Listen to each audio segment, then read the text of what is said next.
Welcome back.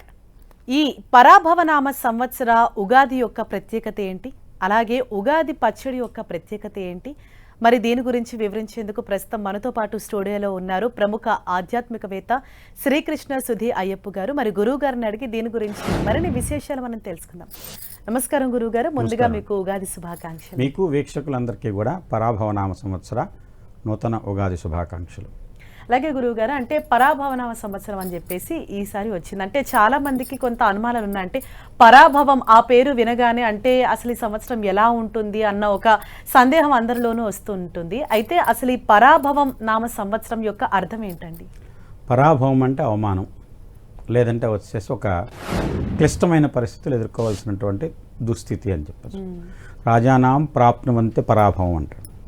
ఎవరైతే పరిపాలకులు ఉంటారో కొంతమందికి పరాభవం జరగడానికి అవకాశం. ముఖ్యంగా ఈ పరాభవనామ సంవత్సరం నేను లేకుండా ప్రపంచం లేదు, నేనే ప్రపంచాన్ని శాసిస్తున్నాను, ప్రపంచమంతా నా కనుసల్లల్లో నడుస్తుంది అని ఎవరైతే విర్రవీగుతున్నారో, అలానే నేను ప్రపంచాన్ని ఏదైనా ఎక్కడైనా ఎలాగైనా సరే నాకు అనుకూలంగా చేసుకుంటాను అని ప్రపంచాన్ని మొత్తాన్ని కూడా నా కాళ్ళ కింద తొక్కి పెడతానని ఆలోచించేటువంటి ఏదైతే ప్రపంచంలో పెద్దన్నగా వ్యవహరిస్తున్నటువంటి దేశం ఉందో అలాంటి దేశానికి పరాభవం జరుగుతుందని చెప్పచ్చు. పరాభవనామ సంవత్సరం రాజానాం ప్రాప్నువంతే పరాభవం, అందరికీ పరాభవం కాదు.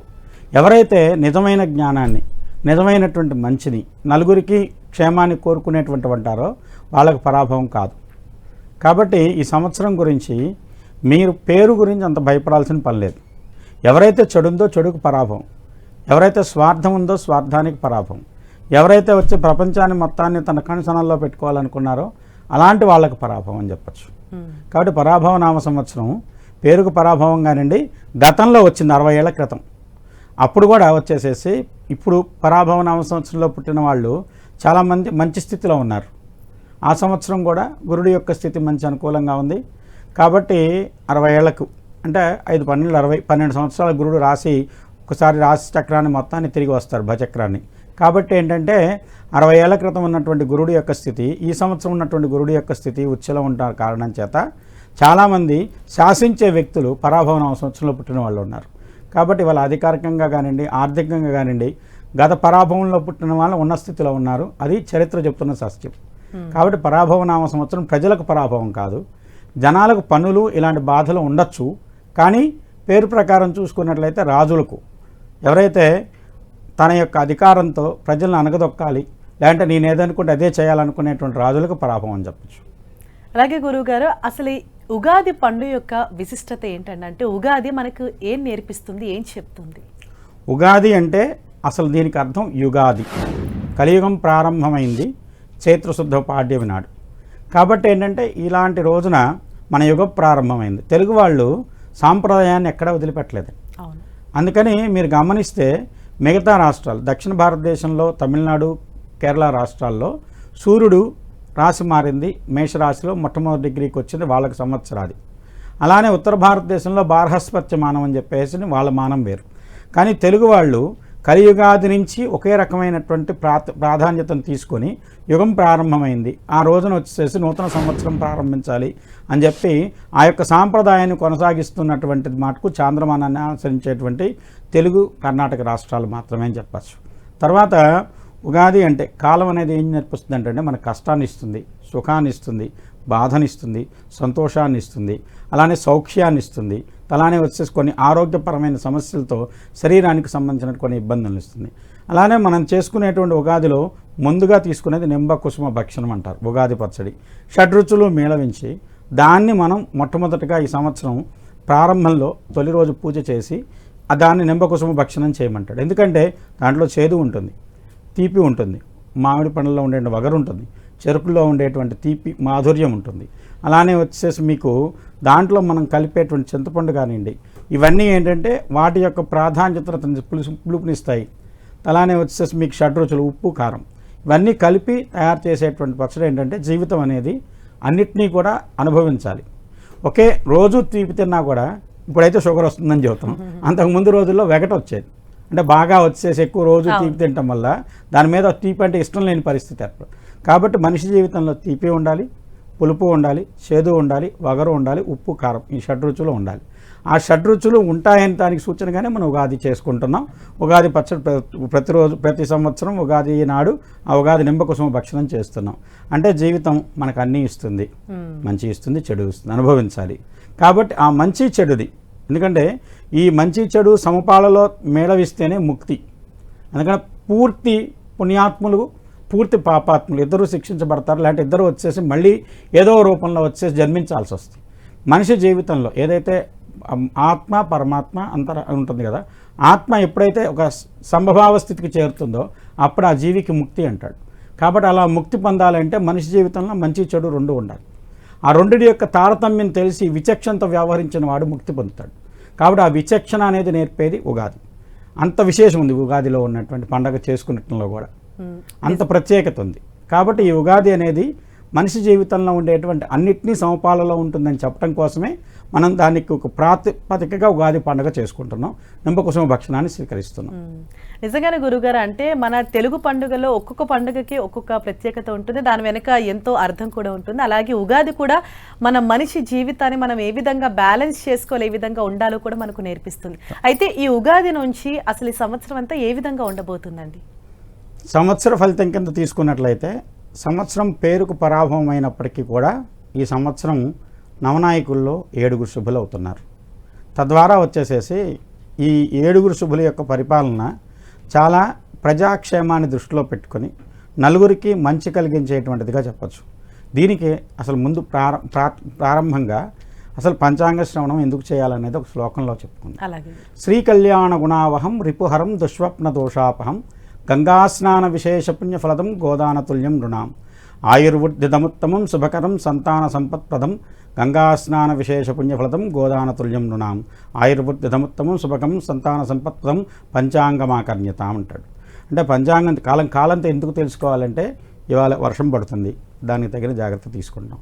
బట్లారేసిన దగ్గర నుంచి పంటలు ఎలా పండించాలంతవరకు వర్షం యొక్క అంత సూచన ఉంటుంది, అది పంచాంగం సూచిస్తుంది. ఇవాళ బాగా ఎండ ఉంటుంది, దానికి సంబంధించినటువంటి సూచన ఉంటుంది.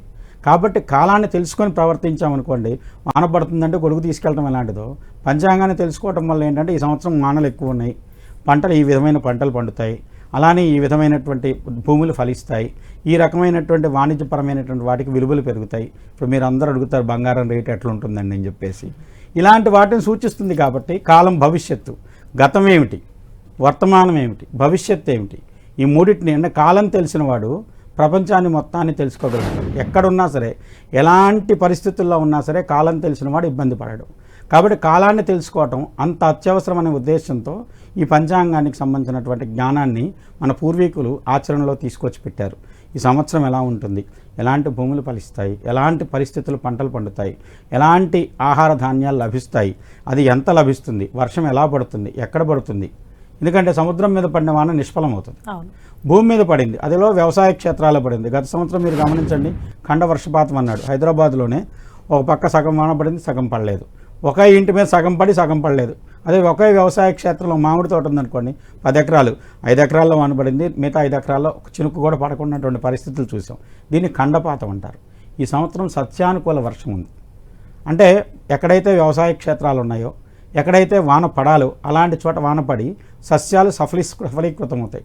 ఎందుకంటే రాజు గురుడైన కారణం చేత గురుడు ఏంటంటే ప్రజాక్షేమాన్ని, రాజ్యక్షేమాన్ని, రాజు యొక్క క్షేమాన్ని కోరుకునేటువంటి స్వభావం. ప్రజలకు జ్ఞానాన్ని అందించాలి, ప్రజలను వచ్చేసి మంచి మార్గంలో నడిపించాలి.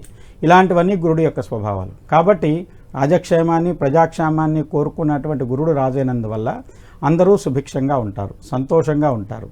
అదేవిధంగా వచ్చేసి రాజు గురుడు యొక్క పరిపాలనలో మంచి మేధోపరమైనటువంటి మార్పులు, అంటే విద్యారంగం తీసుకోండి, ఎందుకంటే విద్యాకారకుడు గురుడు. విద్యారంగంలో మంచి మార్పులు వస్తాయి. సరైనటువంటి విద్య, ఉపయుక్తమైనటువంటి విద్య. ఇవాళ ఏమైందంటే అండి, కంప్యూటర్స్ తప్పితే వేరే విద్య లేదు అనే స్థితికి వెళ్ళిపోయింది ప్రపంచం. కానీ ఒక్కసారిగా ఆర్టిఫిషియల్ ఇంటెలిజెన్స్ అనేది వచ్చిన తర్వాత వాళ్ళు చదువుకున్న వాళ్ళకు ఉద్యోగాలు పడతాయి.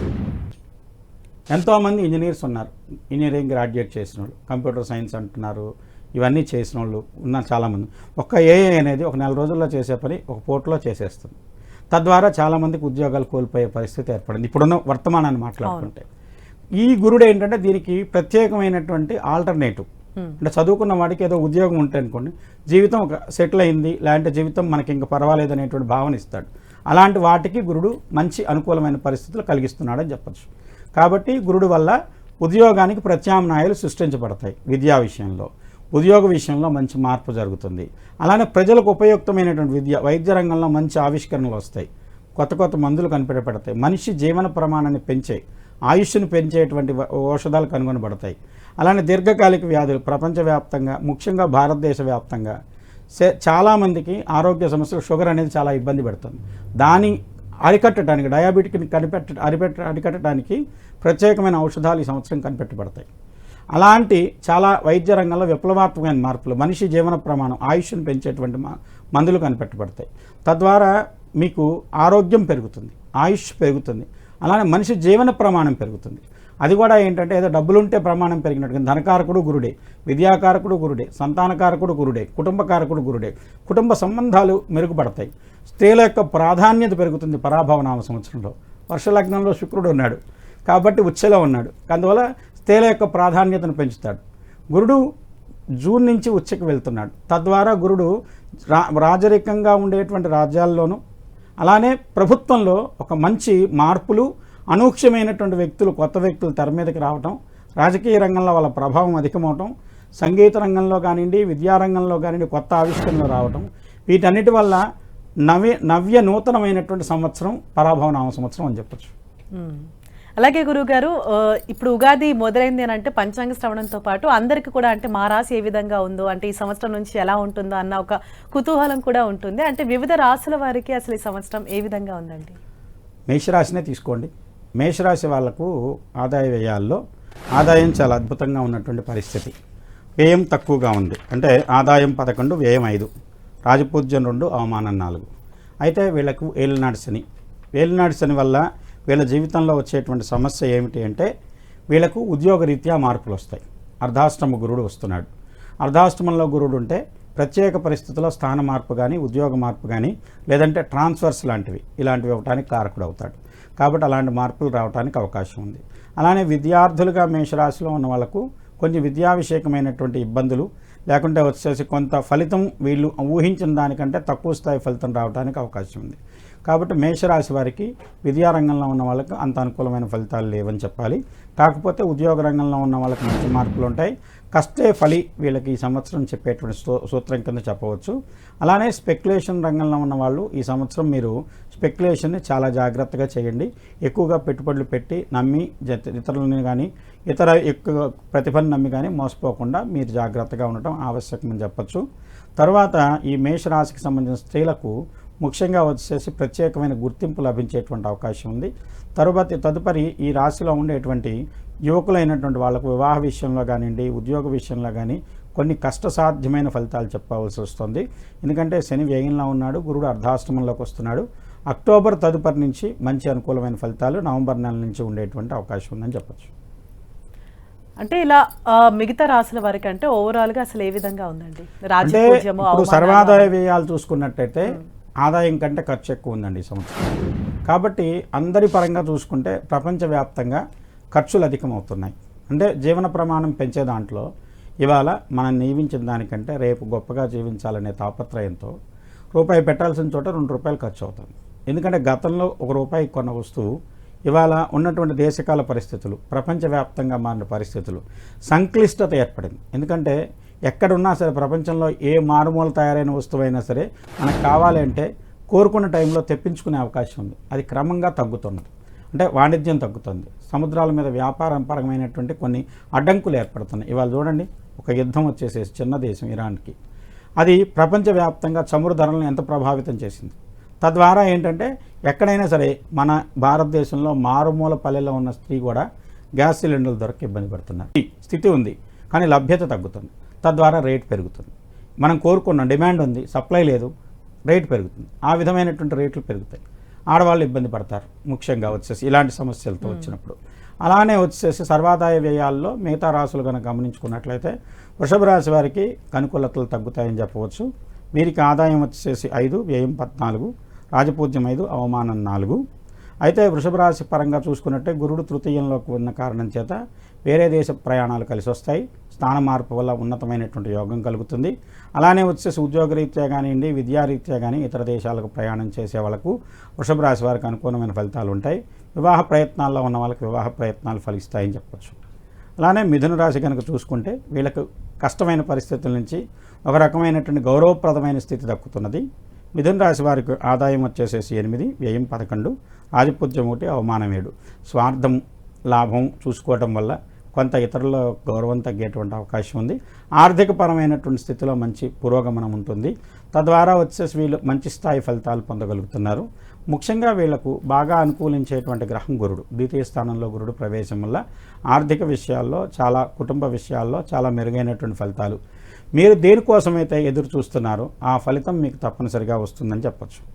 కర్కాటక రాశి వారికి కొంత సంక్లిష్టమైన ఫలితాలు ఉన్నాయి. ఆదాయం వచ్చేసి 2, వ్యయం 11, ఆధిపత్యం 4, అవమానం 7.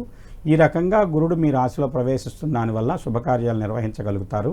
అలానే కొంతమంది వివాహం కాని వాళ్ళకు వివాహం అయ్యేటువంటి అనుకూల పరిస్థితులు ఉన్నాయి. దీర్ఘకాలికంగా వచ్చేసేసి మీకున్న సమస్యలు పరిష్కార దిశగా ముందుకు వెళ్ళటం వల్ల కొంత ఉత్సాహభరితమైనటువంటి వాతావరణం ఉన్నప్పటికీ కూడా మీకు శారీరకపరమైనటువంటి అనారోగ్యాలు కొంత బాధించే అవకాశం ఉంది. ఇతర వ్యక్తుల ప్రమేయాన్ని మీ జీవితంలో తగ్గించుకున్నట్టయితే మంచి ఫలితాలు పొందగలుగుతారు.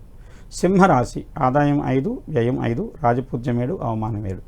ఈ పరిస్థితుల్లో సింహరాశి వారికి సంక్లిష్టమైన ఫలితాలు. ముఖ్యంగా గురుడు వ్యయరాశిలోకి వస్తున్నాడు. అలానే శని అష్టమంలో ఉన్నాడు. ఈ రకమైన పరిస్థితుల్లో కొంచెం ఇబ్బందికరమైన వాతావరణం ఉంది. కాబట్టి గురుడు మారే లోపల మీరు కనుక పనులు పూర్తి చేసుకున్నట్టయితే త్వరపడి మీరు పనులు పూర్తి చేయండి. తదుపరి మీకు కొంత ఇబ్బందికరమైన పరిస్థితులు, సంక్లిష్టతలు ఉంటాయని చెప్పచ్చు. కాబట్టి జాగ్రత్త అవసరం. కన్యారాశి వారికి ఆదాయం 8, వ్యయం 11, రాజపూజ్యం 3, అవమానం 3. ఈ సంవత్సరం పరాక్రమం కానివ్వండి, ఉన్నతి కానివ్వండి కన్యారాశి వారికే ఉంటుందని చెప్పచ్చు. కాబట్టి మంచి ఫలితాలు కన్యారాశి వారికి ఉన్నాయని చెప్పచ్చు. చాలా ఉన్నతమైనటువంటి యోగాన్ని పొందగలుగుతారు.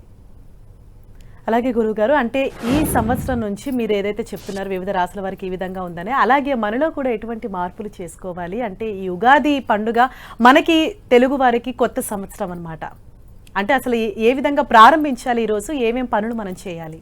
ఉగాది కృత్యం ముందుగా తైలాభ్యంగంతో స్నానం చేసి, అంటే ఒంటికి నలుగు పెట్టుకొని నూనె రాసుకొని, నువ్వుల నూనె రాసుకొని నలుగు పెట్టుకొని శిరస్నానం చేసిన తర్వాత దైవారాధన, మీ ఇష్టదైవాన్ని గణపతితో ప్రారంభించి నవగ్రహాలు, ఎందుకంటే గ్రహరాజ్యంలో ఉండేటువంటి విశేషమైనటువంటి గ్రహాలు పరిపాలిస్తారు కాబట్టి ఆ నవగ్రహాలకు సంబంధించినటువంటి శ్లోకంతో కానివ్వండి, లేకుంటే వచ్చేసి నవగ్రహ స్థాపన చేసి పూజ చేసి కానివ్వండి, నవగ్రహాలను పూజించిన తర్వాత ఇష్టదైవారాధన, వెంకటేశ్వర స్వామి కానివ్వండి, శివుడు కానివ్వండి, లేకుంటే ఎవరికైతే కులదైవాలు ఇష్టదైవాలు ఉంటారో వాళ్ళను పూజించి మనం ఈ ఏదైతే వేపు పచ్చడి అని చెప్పేటువంటి నింబకుసుమ భక్షణాన్ని దానికి ముందుగా దైవ నివేదన చేసిన తర్వాత భక్తి శ్రద్ధలతో తీర్థ ప్రసాదాన్ని స్వీకరించి నూతన వస్త్రాలు కట్టుకొని చేయమనేటువంటి కృత్యంలో పంచాంగ శ్రవణం కూడా కృత్యం కింద చెప్పబడింది వాళ్ళు. ఎందుకంటే కాలం తెలుసుకోవటం అవసరం. కాబట్టి ఈ కాలానికి సంబంధించినటువంటి జ్ఞానాన్ని ఈరోజు ఖచ్చితంగా పంచాంగ శ్రవణం చేయవలసిందే అని చెప్తాడు. కాబట్టి ఎందుకంటే గ్రహరాజ్యం ఎలా ఉంది, ఏ రకమైన జాగ్రత్తలు తీసుకోవాలి, ఎలాంటి భవిష్యత్తు మనకు రాబోతున్నది, కాబట్టి ఇది కూడా కృత్యంగా చెప్పబడింది. కాబట్టి ఇప్పుడున్న రాశి ఫలాలే కాదు, అసలు పంచాంగం రాజు ఎవరు, నవనాయకులు ఎవరు, ఎలాంటి ఫలితం ఇస్తున్నారు, ముఖ్యంగా మనకి కాలంలో ఏంటంటే పంటలు ఎలాంటి పంటలు వస్తున్నాయి, తర్వాత పాడి ఎలా ఉంటుంది. ఈ సంవత్సరం విశేషం ఏంటంటే గోష్ఠ ప్రాపకుడు బహిష్కర్త శ్రీకృష్ణుడే అవుతున్నాడు. తద్వారా ఏంటంటే పాడి పంటలు విశేషంగా అభివృద్ధి పొందుతాయి. ముఖ్యంగా పాల ఉత్పత్తి విపరీతంగా అనుకూలమైనటువంటి, గత సంవత్సరం చూశారు కొన్ని చోట్ల పాలల్లో కలుషితమైన కారణం చేత ప్రాణాలు పోయినాయి. అలా కాకుండా ఈ సంవత్సరం పాలకు సంబంధించినటువంటి ఉత్పత్తి పెరుగుతుంది, అనుకూలతలు పెరుగుతుంది, దానివల్ల వచ్చే శరీరానికి తగినటువంటి పోషకాలు అందించగలుగుతుంది. అలాంటి విషయంలో పాలకు సంబంధించినటువంటి మంచి వృద్ధి అని చెప్పవచ్చు. అలానే తెల్లటి భూములు ఫలిస్తాయి. తెల్లవన్నీ ఈ సంవత్సరం అద్భుతంగా రాణిస్తాయండి. భూములు కానివ్వండి, తెల్ల పంటలు, ముఖ్యంగా పత్తి విశేషంగా రాణిస్తుంది, బాగా లాభిస్తుంది కూడా పండించిన వాళ్లకు. గత సంవత్సరం చూడండి మిర్చి, పసుపు బాగా లాభించినాయి. ఈ సంవత్సరం పసుపు లాభిస్తుంది కానీ పత్తి విశేషంగా లాభిస్తుంది. కాబట్టి తెల్లటి భూములు, తెల్లటి పంటల తోటలకు, హార్టికల్చర్కి మంచి యోగం అని చెప్పచ్చు. ఇలాంటి మంచి ఫలితాలు అందిస్తుందని చెప్పచ్చు.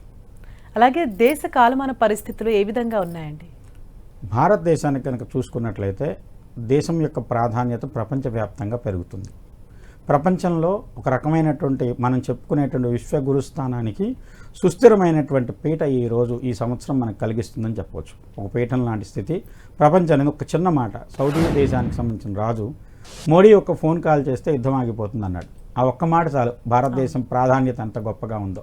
అదేవిధంగా భారతదేశం యొక్క తీసుకునేటువంటి విదేశాంగ విధానంలో వచ్చేటువంటి మార్పులు భారతదేశాన్ని ప్రపంచ దేశాల్లో ఉన్నతమైన స్థానంలో, ఒక రకంగా కిరీటం లాంటి స్థానంలో భారతదేశాన్ని ఈ సంవత్సరం పొందబోతుందని చెప్పచ్చు. ప్రపంచ పరిస్థితులు కనుక గమనించుకున్నట్టయితే యుద్ధ వాతావరణం కనపడుతుంది. తద్వారా వచ్చేసి కొన్ని దేశాలు చాలా తీవ్రంగా నష్టపోతాయి. ముఖ్యంగా మనకు ఈ ముండేన్ మీద అంటే ప్రపంచ పటం మీద రాసుల విభజన జరిగినప్పుడు ఏవైతే మేషరాశి అంటే గ్రీనిచ్ 0 degrees మేషరాశి ప్రారంభ కాలం దాని ప్రకారం అనుకున్నట్లయితే అక్కడ ఉండేటువంటి పరిస్థితులు మేషరాశికి వెళ్ళినాడు శని, ఇబ్బంది ఉంటుంది. వృషభ రాశి గురుడు అనుకూలంగా లేడు కాబట్టి వృషభ రాశి వాళ్ళు ఇబ్బంది పడతారు. మిథున రాశి కొంత అనుకూలత ఉంది. కర్కాటక రాశి చాలా తీవ్రంగా నష్టపోతుంది. ఇలా చూసుకున్నట్లయితే మీరు గనక గమనించినటువంటి ఫలితాలు యూరోపియన్ దేశాలు చాలా తీవ్రంగా నష్టపోతాయి. అమెరికా ఖండం మీద ఉన్నటువంటి కొన్ని దేశాలు కొంత ఇబ్బంది పడకపోవచ్చు కానివ్వండి, చాలా తీవ్రమైనటువంటి నష్టాలు ప్రకృతి వైపరీత్యాల వల్ల ఇబ్బంది పడతాయి. ప్రకృతి ఈ సంవత్సరం ఏమిటంటే కొన్ని చోట్ల చాలా అనుకూలమైన వాతావరణాన్ని కలిగిస్తుంది, కొన్ని చోట్ల తీవ్రమైన నష్టాన్ని కలిగిస్తుంది. భారతదేశానికి కనుక గమనించుకున్నట్లయితే 2 రాశులు ప్రభావితం చేస్తాయి. స్వతంత్ర భారతదేశం అన్నప్పుడు మనకి ఇండిపెండెన్స్ వచ్చిన దాని డిగ్రీ తీసుకుంటాం. అలానే ముండేన్ ప్రకారం భారతదేశం 82.5 రేఖాంశాల ప్రకారం మన కాల ఏదైతే రేఖాంశం ఉందో దాని ప్రకారం మకర రాశి వస్తుంది. ఈ రెండిటి ప్రకారం ఫలితాలు చూసుకున్నట్లయితే చాలా అత్యున్నత స్థాయి ఫలితాలు ఉంటాయి.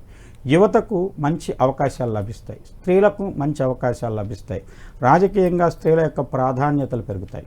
ఆడవాళ్ళు చాలా చోట్ల రాజకీయంగా కీలకమైన భూమికలు పోషించగలుగుతారు. ముఖ్యంగా చెప్పాలంటే తమిళనాడులో మీరు గమనించండి, త్రిష యొక్క పాత్ర ఏ స్థాయిలో ఉందో. ఆమె నిన్నటి వరకు నటిగా ఉన్నాము, ఇప్పుడు రాజకీయంగా చతురతతో రాజకీయంగా తమిళనాడు రాజకీయాలన్నీ కూడా ఆమె శాసించే స్థాయికి వెళ్తున్నారని చెప్పొచ్చు. ఆమె గర్వంగా చెప్పుకుని నేను ఒకప్పుడు ముఖ్యమంత్రి కొంతకాలానికి తమిళనాడు ముఖ్యమంత్రి అవుతానని చెప్పుకునే స్థాయికి ఆమె చెప్పగలుగుతుంది అంటే ఆ యొక్క ప్రాధాన్యత అంత పెరుగుతుంది అర్థం చేసుకోండి. కాబట్టి కొన్ని చోట్ల ఇప్పుడు దేశ రాజకీయాల్లో కూడా స్త్రీల యొక్క ప్రాధాన్యత పెరుగుతుంది. తద్వారా ఆడవాళ్ళు కీలకమైన భూమికలు, ఉన్నత స్థాయి పదవులు పొందగలుగుతారు. ముఖ్యంగా దక్షిణ భారతదేశానికి చెందినటువంటి ఒక రాజకీయ నాయకుడు దేశంలో అత్యున్నతమైనటువంటి ప్రముఖమైన పాత్రను పొందేటువంటి అవకాశాలు ఉన్నాయని చెప్పచ్చు.